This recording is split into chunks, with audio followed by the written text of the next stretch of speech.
तो 4 नंबर में तुम लोगों ने पढ़ा कि सहस्त्रबाहु को उसने मारा, यानी परशुराम ने। सहस्त्रबाहु कार्तवीर राजा था, 100 बाण थे उसके, उसको भी मार डाला। परशु बिलोकी महिप को मारा, यानी परशुराम को के फरसे को देख करके, बिलोकी मतलब देख कर, महिप को मारा।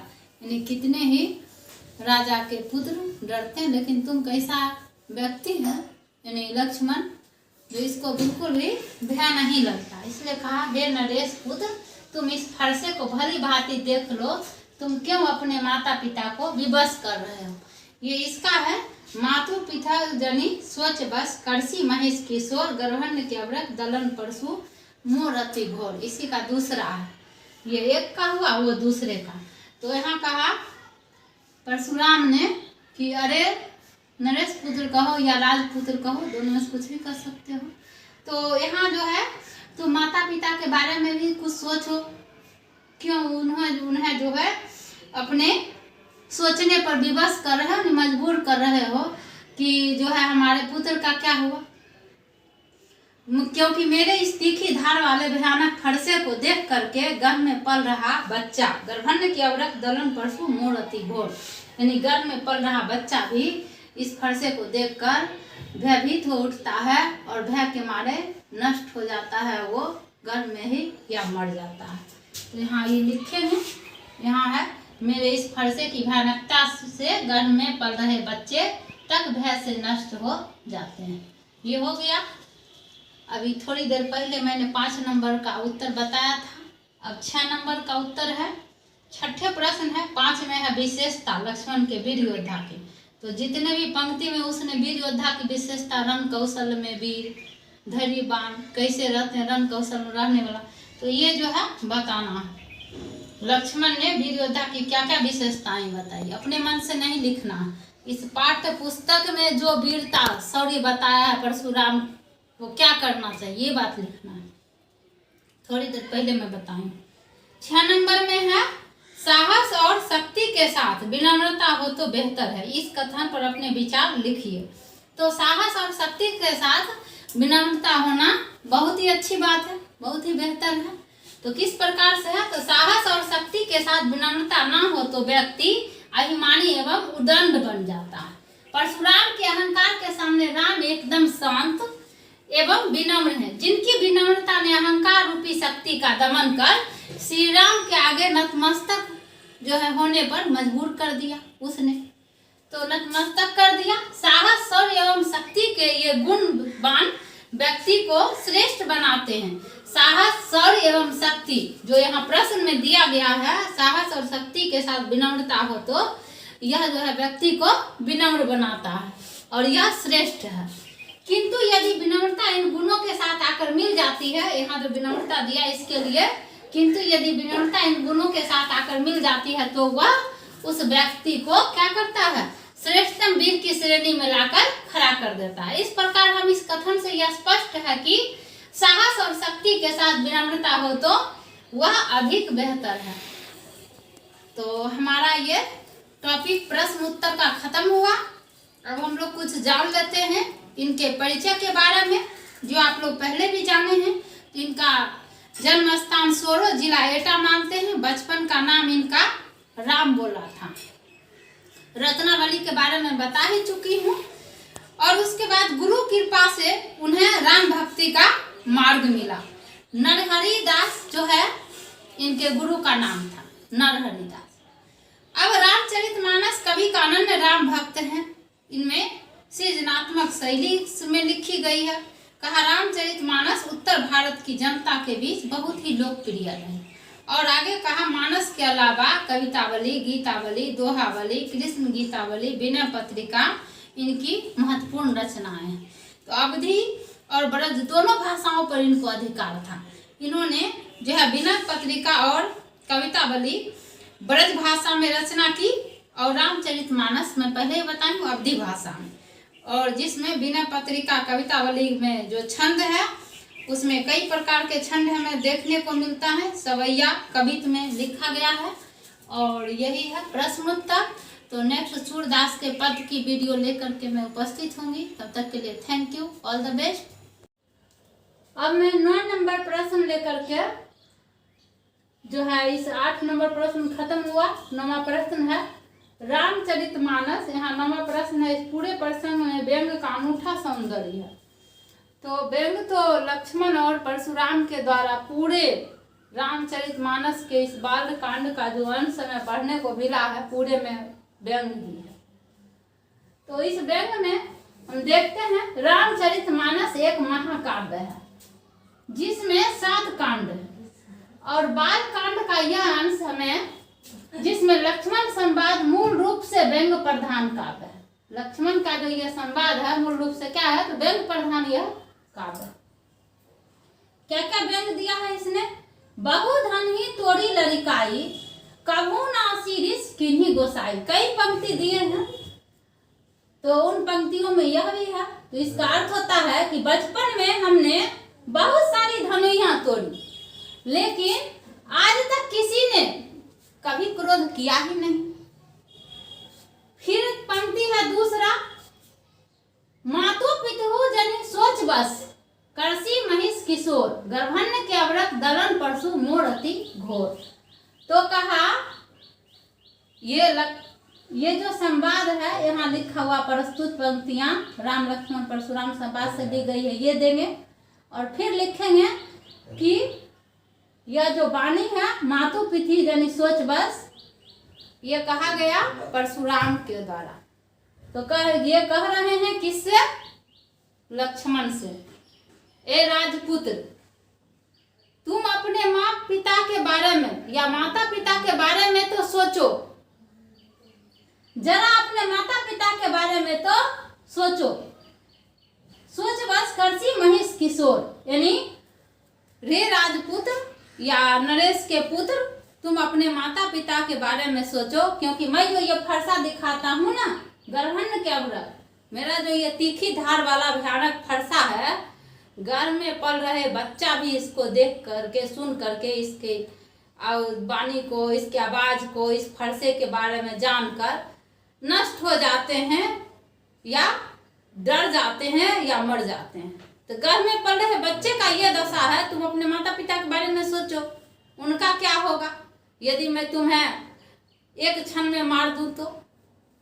फिर दूसरी वाणी में इन्होंने कहा, गाधी सुनो का हृदय हसी मुनिय हरिहरे सूझ, ए में खार न उख में अजहू न बूझ अबूझ।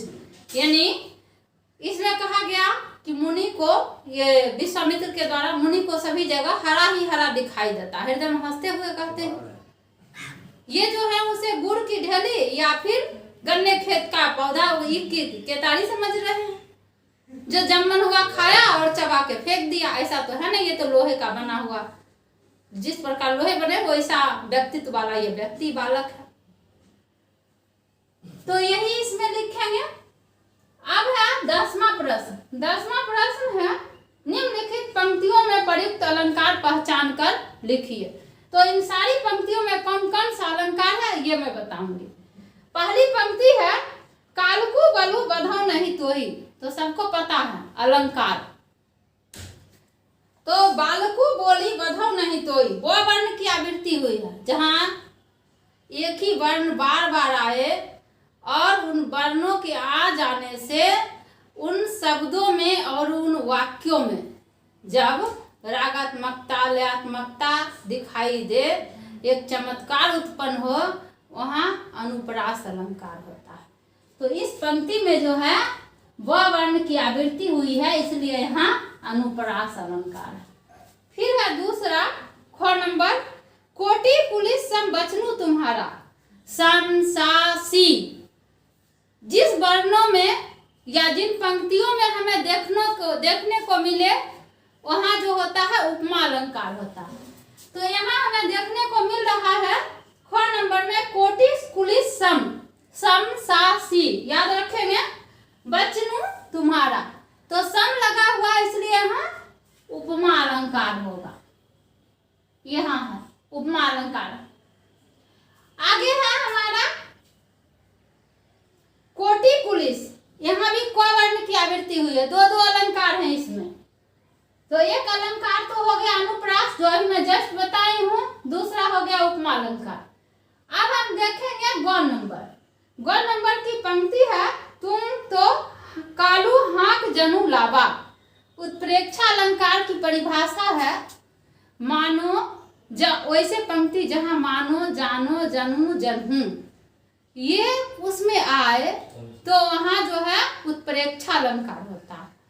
तो यहाँ जो है गौ नंबर की पंक्ति में आया है, तुम तो कालू हाँक जनु लावा, कि मानो आप तो मेरे लिए काल को बार बार आवाज देकर आवाहन करके बुला रहे हो।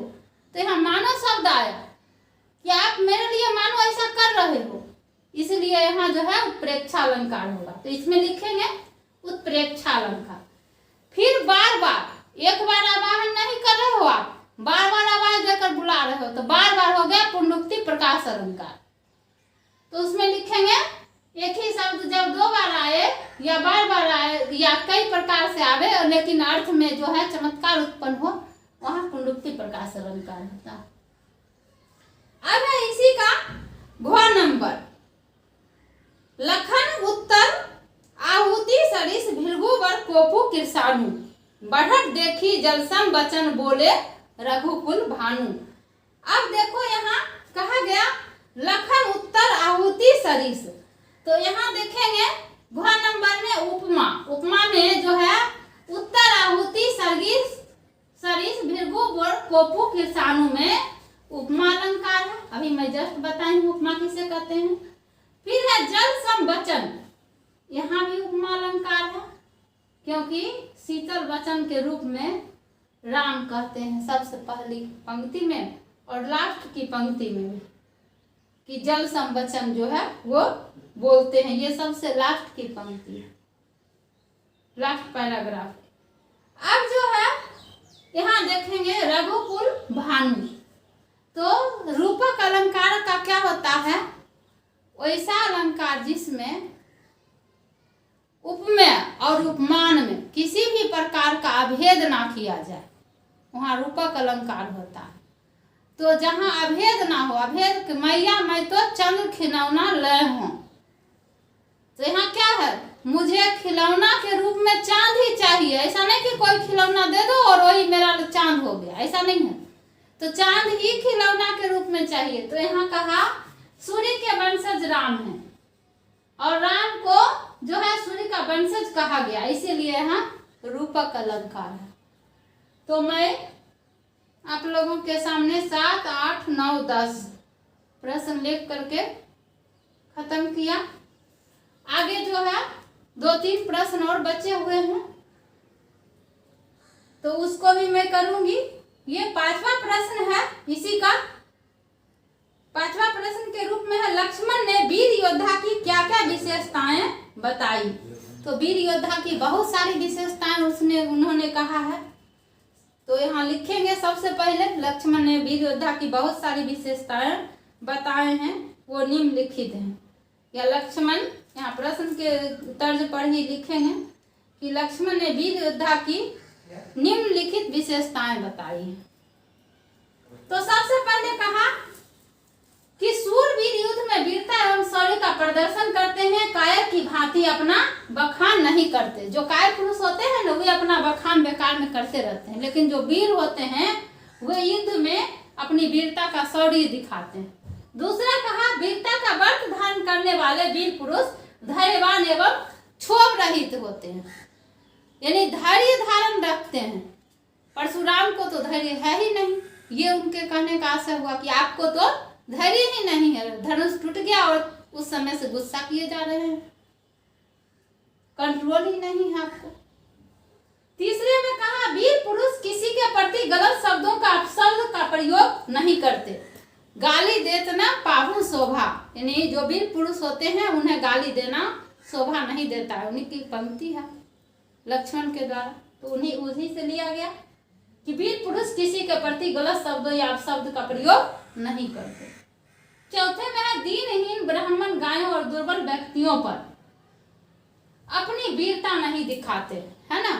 लक्ष्मण ने उन्होंने कहा कि मेरे वंशज में,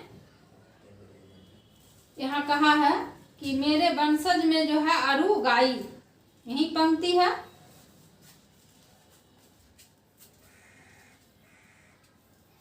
तो उसमें कहा कि मेरे वंशज में दीनहीन, ब्राह्मण, गायों एवं दुर्बल व्यक्तियों पर अपनी वीरता नहीं दिखाते। आगे है, किसी के ललकारने पर वीर पुरुष बिना परिणाम सोचे युद्ध क्षेत्र में अपना रण कौशल दिखाते हैं। तो 5 नंबर का ही हो गया।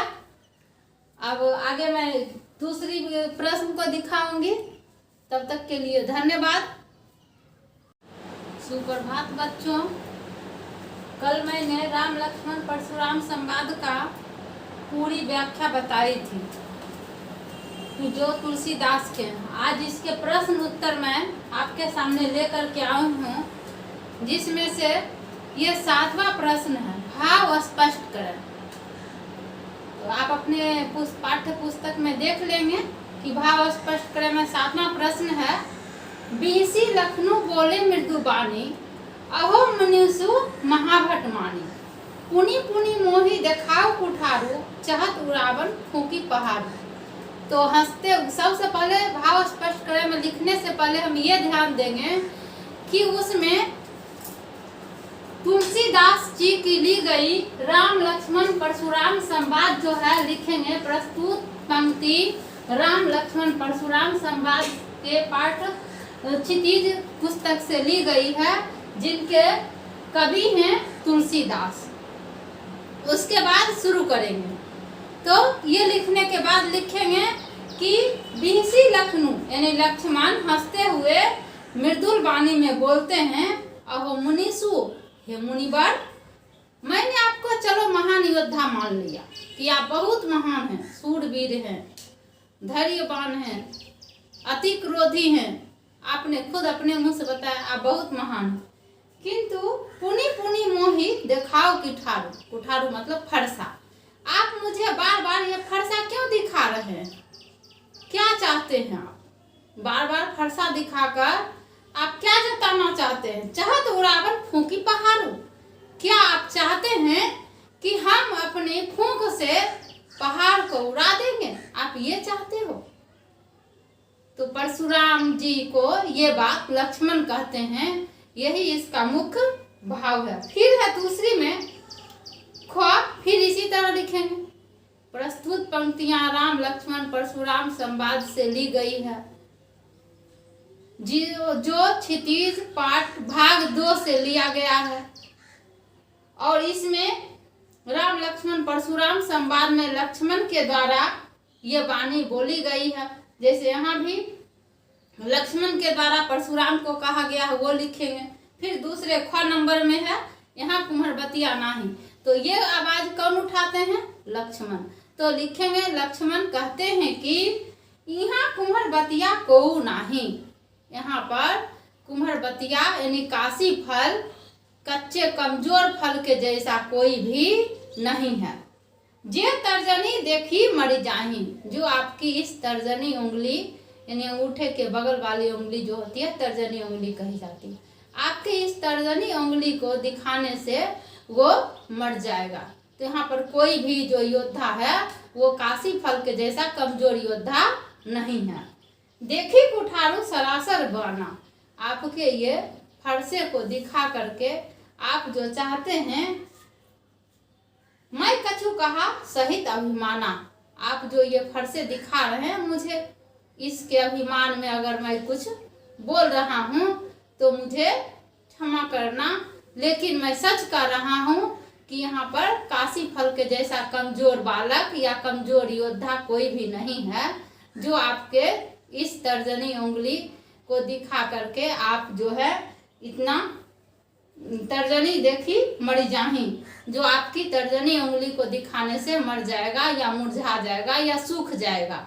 कि जिस प्रकार काशी फल कुमड़े का फल उंगली को दिखाने से इस उंगली को वे मुरझा जाते हैं या खत्म हो जाते हैं। आगे कहा गाधी सुनु, ग नंबर में गाधी सुनु कहा हृदय हसी मुनि हरि हरे सूझ, एमे खार न उख में अजहू ना बूझ अबूझ। अब उन्होंने कहा, यहाँ भी लिखेंगे, प्रस्तुत पंक्तियां राम लक्ष्मण परशुराम संवाद से ली गई है, जो तुलसीदास के द्वारा रचित हुए हैं। अगर तुलसीदास के बारे में कुछ लिखना चाहते हैं तो 2 पंक्ति लिख देंगे। ये भक्ति काल के सगुण भक्ति धारा के कवि हैं। प्रेम मार्ग पर इन्होंने 2 धारा हुए सगुण में, एक प्रेम मार्ग, एक जो है ज्ञान मार्ग। तो प्रेम मार्ग पर ये और सूरदास दोनों चले हैं। तो तुलसीदास की ये बात लिख देंगे, सगुण भक्ति धारा के कवि हैं। उसके बाद लिखेंगे कि गाधी सुनु, यानी गाधी सुनु विश्वामित्र को कहा गया। विश्वामित्र के द्वारा मन में अपने ही हृदय में हंसते हुए उन्होंने कहा परशुराम के बारे में कि मुनि को सभी जगह हरा ही हरा दिखाई देता है। किस मुनि को? परशुराम मुनि को सभी जगह हरा ही हरा दिखाई देता है। ये वाणी कही गई विश्वामित्र के द्वारा। तो लिखेंगे कि अपने हृदय में हंसते हुए विश्वामित्र ने कहा परशुराम को सभी जगह हरा ही हरा दिखाई देता है। एमे खार न उखमे अधू ना बूझ अबूझ। मुनि अपने ही मन में कहते हैं मुनिवर, आप इसे गन्ने यानी ईख के पेड़ मत समझिए। ये जो योद्धा है लोहे के समान जो करे वो दिल वाले पुरुष हैं, यानी बालक है। यह एमे खान गुड़ की ढेली नहीं है जिसे मसल कर फेंक दिया जाए, या गन्ने के तरह नहीं है जिसे उखाड़ कर खा करके फेंक दिया जाए। तो आप इसे गन्ने का पौधा या गुड़ की ढेली मत समझो। ये बहुत ही निडर साहसी वीर बालक है। तो अब है इसी के साथ ये क ख ग 7 नंबर प्रश्न खत्म हुए। 8 नंबर प्रश्न पर हम आएंगे। पाठ के आधार पर तुलसी के भाषा सौंदर्य का 10 पंक्तियां लिखिए। इसमें कहा गया कि हम पाठ जो ये तुलसीदास की रचना है इसमें से 10 भाषा, अभी आपने देखा कि गाधी सुनु, तो ये जो सबसे पहले भाषा जो है यह अवधी भाषा से लिया गया है। तो लिखेंगे पाठ के आधार पर तुलसी की 10 भाषा सौंदर्य निम्नलिखित हैं या निम्न प्रकार से हैं। 1 नंबर में देंगे यह अवधी भाषा है, तुलसीदास रचित राम लक्ष्मण परशुराम संवाद अवधी भाषा में लिखे गए हैं। दूसरे में है इसमें वीर एवं रौद्र रस की प्रधानता है। तीसरे नंबर में देंगे इस पंक्ति में या तुलसीदास के राम लक्ष्मण परशुराम संवाद के में दोहा, सोरठा, चौपाई, हरि गीत का छंद की छटा दिखाई देती है या है। फिर है चौथे में इस काव्य की भाषा में लयात्मकता एवं रागात्मकता है, ये आप देख रहे हो। 5वें नंबर में है अब इसमें कौन कौन से अलंकार हैं, तो अनुप्रास अलंकार है, रूपक अलंकार है, उत्प्रेक्षा अलंकार है, पुंडुक्ति प्रकाश अलंकार है की अधिकता हमें देखने को मिलती है।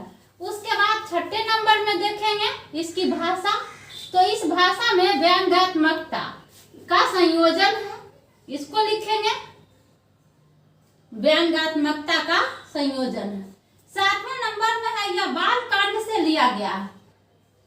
8 यहाँ 10 पूछ रहे हैं तो 8 है यह भक्ति काल के सगुण भक्ति धारा के कवि हैं। कौन? तुलसीदास। लिखेंगे तुलसीदास भक्ति काल के सगुण भक्ति धारा के कवि हैं। अब है 9 नंबर में इसकी काव्य भाषा सरस है। 10 नंबर में लिखेंगे रामचरितमानस के बालकांड के भाषा में लयबद्धता बनी हुई है, यानी जो पंक्ति हम पढ़ते हैं वो पूरी पंक्ति में लय के साथ एक तुकबंदी आती है, इसी को कहा गया लयबद्धता बनी हुई। तो यहाँ आप लोगों ने देखा कि 10 जो पूछा गया भाषा सौंदर्य यहाँ लिख दिया गया। अब आया 9वां प्रश्न। तो 9वां प्रश्न है,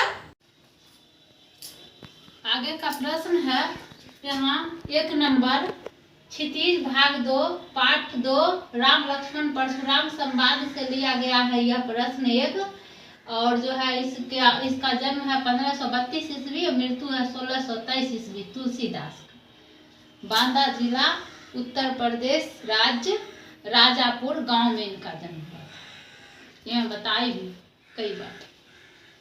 और आगे जो है प्रश्न में पढ़ती हूँ। 1 नंबर प्रश्न है, परशुराम के क्रोध करने पर लक्ष्मण ने धनुष के टूट जाने के लिए कौन कौन से तर्क दिए हैं। फिर से सुन लें, परशुराम के क्रोध करने पर लक्ष्मण ने धनुष के टूट जाने के लिए कौन कौन से तर्क दिए हैं। तो परशुराम के क्रोध करने पर लक्ष्मण ने धनुष के टूट जाने के लिए निम्नलिखित तर्क दिए हैं। निम्नलिखित तर्क दिए हैं और वो है, लक्ष्मण ने कहा, पहले में लक्ष्मण ने कहा, हे मुनिवर, हमने बचपन में ना जाने कितने धनुइयां तोड़ डाले, यानी बहुत सारे, किंतु किसी ने क्रोध नहीं किया। आपको इसी धनुष में इतनी लगाव क्यों है। यानी उन्होंने कहा कि हमने बचपन में बहुत सारे धनुइयां तोड़े, आपको इस धनुष पर इतना ममता क्यों है। दूसरे में उन्होंने कहा, यहाँ हमें तो यह धनुष भी साधारण धनुष की भांति ही लगा। ये जो धनुष है, हमें तो यह धनुष भी साधारण धनुष की ही भांति लगा। फिर तीसरे में उन्होंने, तीसरे नंबर में हुए कहते हैं कि यह धनुष रघुवंशी राम के द्वारा छूने मात्र से ही स्वतः टूट गए। कहते हैं ना, देखा राम नयन के भोरे, छुअत लाभ, छुअत टूट गए। इसकी पंक्ति है, छुअत टूट रघुपति न दोषु, बिनु काज करिया कतरोसु। तो वही है, बिना काम के आप गुस्सा कर रहे हैं, यानी स्वतः ये धनुष टूट गए।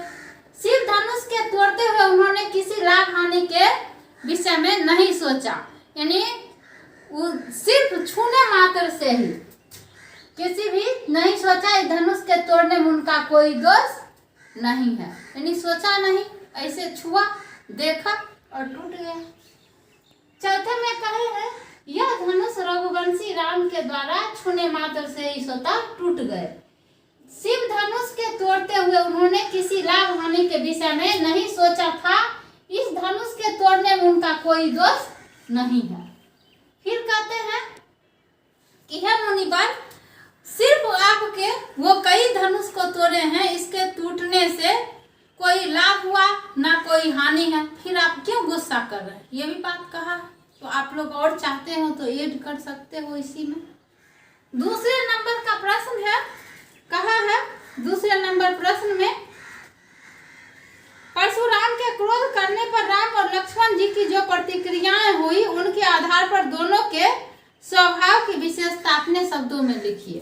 तो यहाँ परशुराम के क्रोध करने पर राम और लक्ष्मण दोनों की 2 प्रतिक्रियाएं हैं। राम जल के समान बोलते हैं, शीतल वचन, कभी वो गुस्सा ही नहीं होते।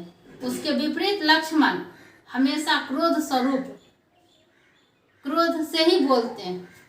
थोड़े से दोनों क्रोधी हैं, परशुराम और लक्ष्मण एक समान।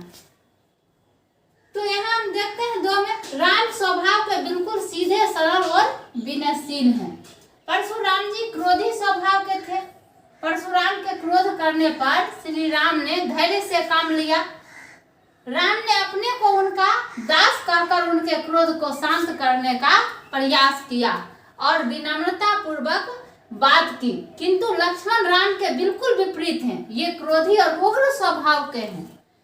उन्होंने परशुराम के अधिक क्रोधी स्वभाव के हैं और इस बात की परवाह किए बगैर लक्ष्मण व्यंग्यपूर्ण बातों को लेकर उनके समक्ष प्रस्तुत होते हैं, यानी व्यंग्य भरी हमेशा बात बोलते हैं लक्ष्मण। किसके लिए? तो परशुराम के लिए।